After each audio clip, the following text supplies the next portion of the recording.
ilikuwa ni nini? So that the name of Israel shall not be what? Remembered. Ili kwamba jina la Israeli lisikumbukwe tena. So if it becomes for the Palestinians, sasa ikiwa chini wa Palestine, can Christians go there again? Wakristo wanaweza enda pale tena?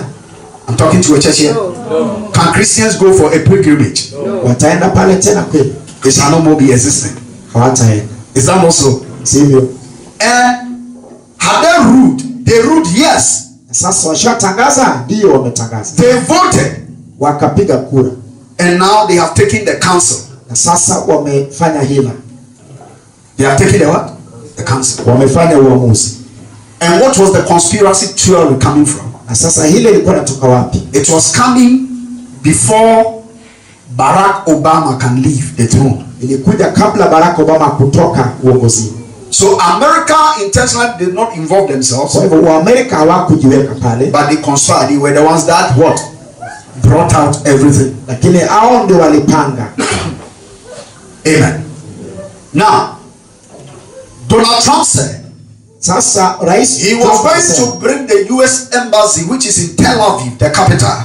Sasa alikuwa anaenda kutoa ile embassy yao to Jerusalem. Alete Jerusalem. Because of the Jews. Kwa sababu ya Wayahudi. Are you here with me? Now, before he could become the president, kabla kuwa rais, 70 nations have gathered and they have ruled. Mataifa 70 wamekusanyika na wameamua. And now they are saying, na sasa wanasema, Donald Trump must not bring Donald Trump asijaribu the capital, asilete capital to Jerusalem. Kule Jerusalem. What is going to happen? Nini inaenda kufanyika? The Jews, Wayahudi, are not going to agree. Hawatakubali.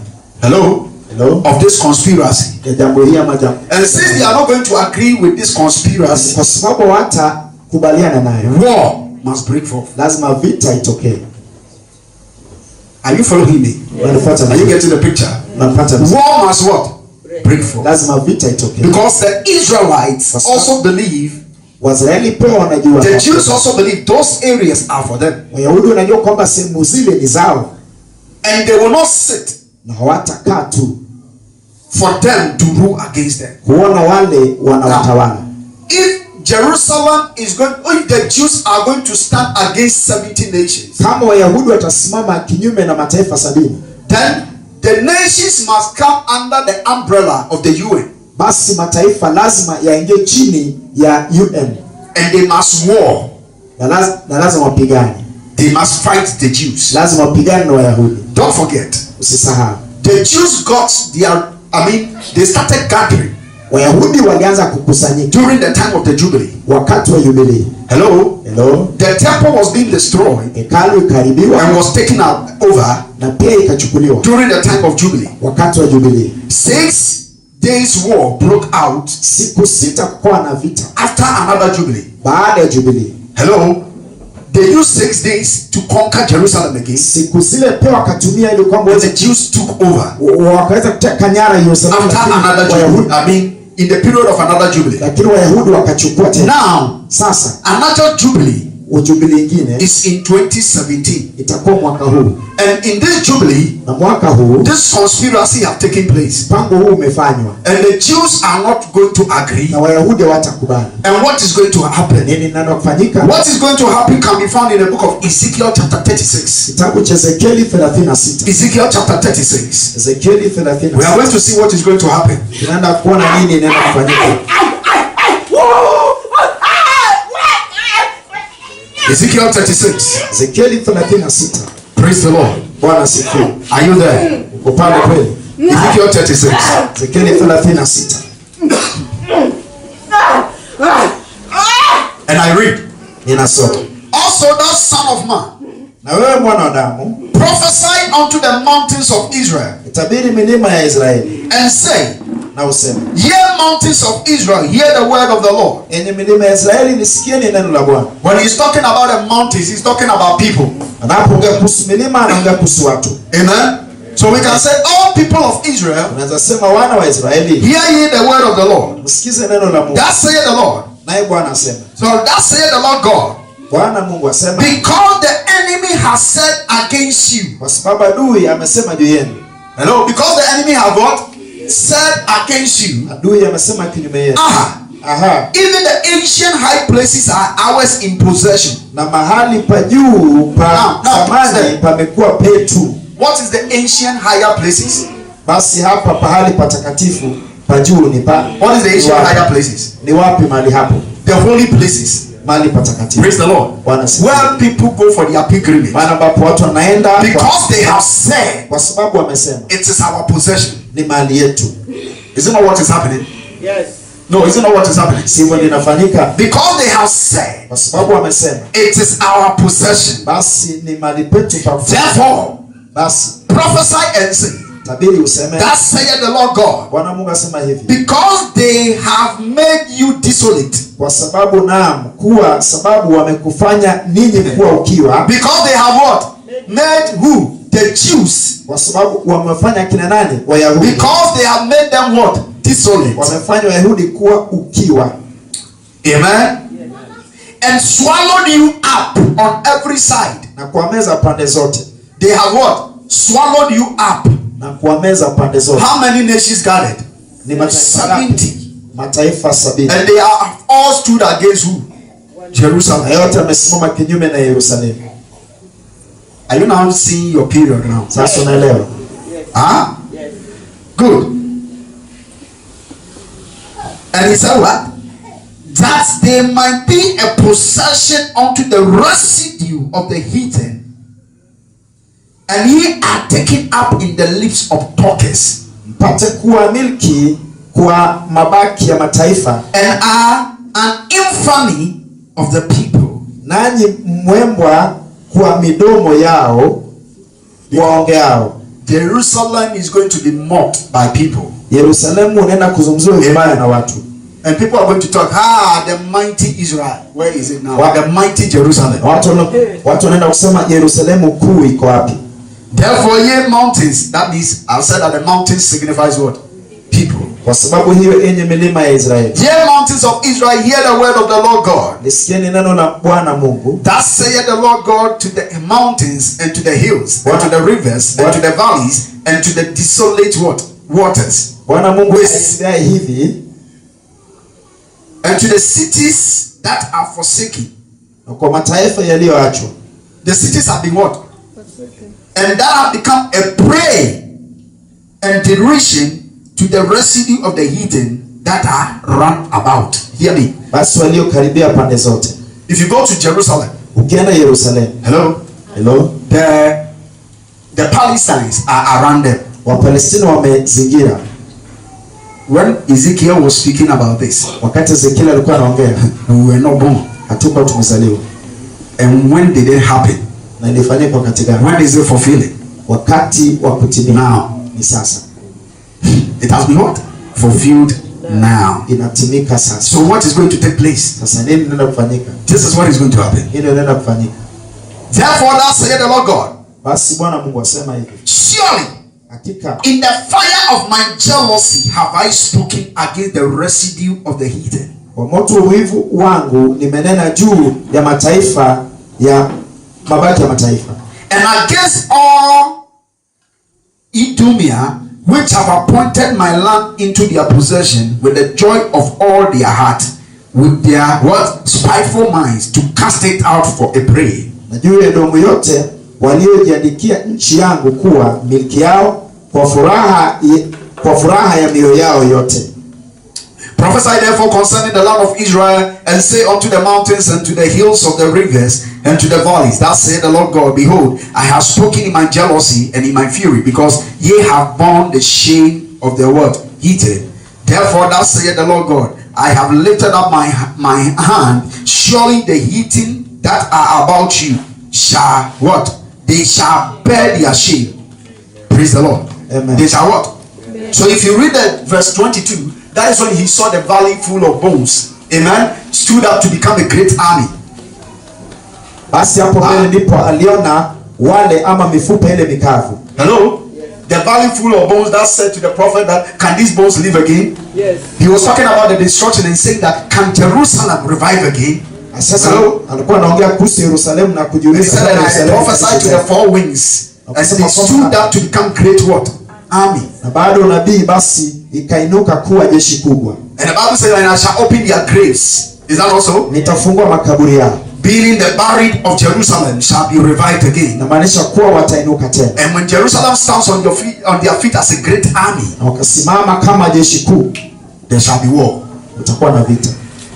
Because the Jews will not sit sababu Wayahudi watakaa for this thing to happen to them. Wana jambo hili linatokea. So the next thing they must do is to what? Go for war. Jambo lingine and how is the war going to be? Na litatendeka vipi? In the chapter 37 37 of the same Ezekiel. And the hand of the Lord was upon me and carried me out in the spirit of the Lord and set me down in the midst of the valley which was full of what? Bones. That is the 37, right? Praise the Lord. Amen. Which was full of what?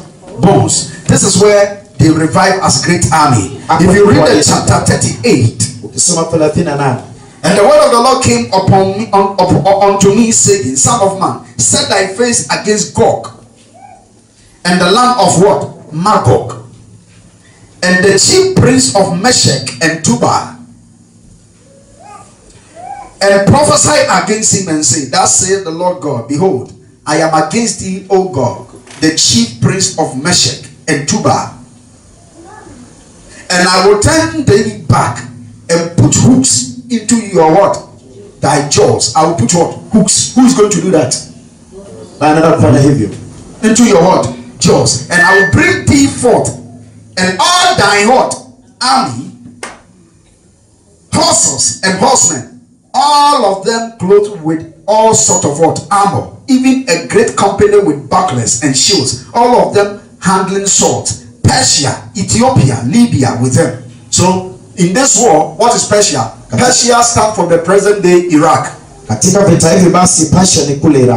Ethiopia, Libya will join with Turkey and other nations. He will speak about Goma. Goma is the present day Germany. Praise the Lord. They shall all gather and they will all decide to come and fight who? The Israelites. Are you here with me? Yes. Now in the 39, they say chapter 39, he was talking about, that is what we call the battle of Gog and what? Magog. Why have I brought in this? Because this thing must happen, and it must be what? Fulfilled. And the Jews will not sit a day for the Palestinians to rule them. So the war can start anytime from now. Are you following me? Yes. So in whose time have this prophecy been fulfilled? Our time. Our time, right? And who will bring peace between them? The Antichrist. When the Antichrist brings peace, when the peace bond is being established, then the construction of the third temple must begin. And they will not take years to build the temple. They will take about a period of 6 months to build the temple. So the book of Daniel talks about the peace treaty that will be signed between the Antichrist, the son of perdition. You remember when Jesus said that when the word says peace, suddenly sudden destruction shall what? So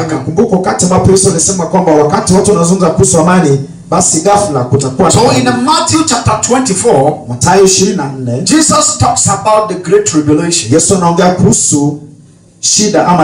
shall befall. Praise the Lord.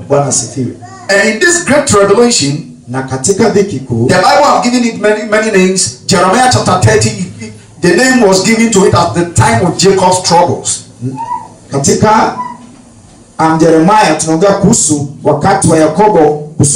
Ezekiel chapter 22, he spoke about it. Zechariah chapter 13 verse 9, he spoke about it. Jesus spoke about the great tribulation. But the great tribulation was specifically coming upon the Jews, but it will affect the Gentiles. itakuja juu ya Wayahudi, lakini pia itafikia Wayunani. Are you here with me? Nanielewa. It's what? Affect the Gentiles. Pia itafikia Wayunani. Now when you look at Romans chapter 11 verse 20 to 24, Paul was speaking something there in that book of Romans. Paulo alikuwa anaongea kitu katika kitabu cha Warumi 11. Amen. He was talking about how the Gentiles became part of the Jews. Alikuwa anaongea kuhusu vile ambavyo sisi Wayunani tulikuwa sehemu ya Wayahudi. So this is why the great tribulation will also affect the Gentiles. Hapo ndipo hata dhiki kuu pia itafikia Wayunani. Now let's mataifa. Hear this carefully. Sikiza vizuri. Praise the Lord. We all know about what the Bible speaks about, the 7 seals. Sote tunaongea ama tunajua kuhusu zile amri 7 ama amuri 7. In the book of Revelation chapter 12.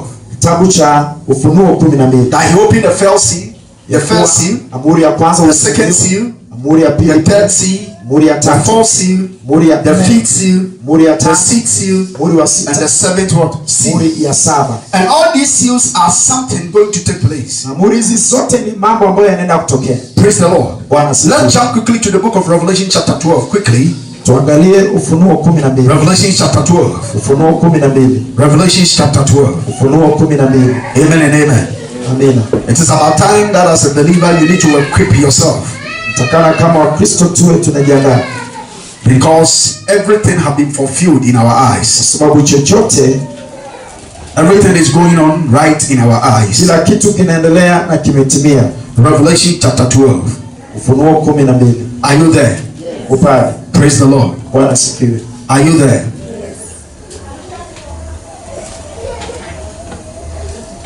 Is that what? And there appeared a great wonder in heaven, a woman clothed with the sun and the moon under her feet, and upon her head a crown of 12 stars. And she being with child cried, travailing in birth and pain to be what? To be delivered. He's talking about the delivery. Amen. Because it was talking about the travails of what? Israel. The travail of what? Israel. The woman clothed with what? The sun and the what? And the moon, and having how many stars? 12 crown of stars. Is that also? Praise the Lord. And how many tribes do we have in Israel? 12. And this woman was in pain, about to deliver a child. And there appeared another wonder in heaven, and behold, a great white dragon, having 7 heads and 10 horns, and 7 crowns upon his what? His heads. And he still drew the 3rd part of the stars from heaven, and did cast them. So he's talking about the falling of what? Lucifer. The stars here represents angels. You and I understand that when the devil was casted to the earth, he brought 1/3 of the what? Heavenly hosts. So praise the Lord. And they decided that as soon as the child is born, they will what? Swallow. So the child coming out from the woman signified Jesus Christ. Are you following me? Praise the Lord. Signifying who? Jesus Christ. That the devil decided to destroy him. That is why King Herod wanted to kill Jesus. Amen. That is why King Herod wanted to what? Kill Jesus Christ. The man child, the 144,000 Jews see to go through. That is verse number 4. Taken out to escape the tribulation on Israel when Antichrist breaks the 7 years remnant. But if you read from the verse number 5, he said, and she brought forth a man child who was to rule all nations with a rod of what? Iron. And her child was caught up unto God and to his what? To his throne. Was Jesus caught up? Yes, was he caught up? No. Good. 6. And the woman fled into the wilderness, where she had a place prepared of God, that they should feed her there 1,260 days. And there was war in what? Heaven. Michael and his angels fought against the dragon, and the dragon brought and his what? Angels, and prevailed not, neither was there place found any more in heaven. And the great dragon was cut out, and that old serpent called the devil and Satan, which deceived the whole world. He was cast up into the earth, and his angels were cast out with him. And I heard a loud voice saying in heaven, now is salvation and strength and the kingdom of our God and the power of his Christ. For the accused of our brethren is cast down, which accused them before our God day and night. And they overcame him by the blood of the Lamb and by the word of their testimony. And they loved not their lives unto death. Are you here with me? Therefore rejoice, ye heavens, and ye that dwell on earth, in them. Woe to the inhabitants of the earth and of the sea, for the devil is come down unto you, having great wrath, because he knoweth that his time he had but a short time. And when the dragon saw that he was cast into the earth, he persecuted the woman which brought forth the man child. And to the woman were given 2 wings of a great eagle, that she might fly into the wilderness. Where did they take Jesus to? To Egypt, right? Good. She must fly into the wilderness, into her place, where she is nourished for a time and times and half a time from the face of the serpent. Are you here with me? And the serpent cast out his mouth water as a flood after the woman, that he might cause her to be carried away of the flood. And the earth helped the woman. The earth helped the woman. And the earth opened her mouth and swallowed up the flood, which the dragon cast out of his mouth.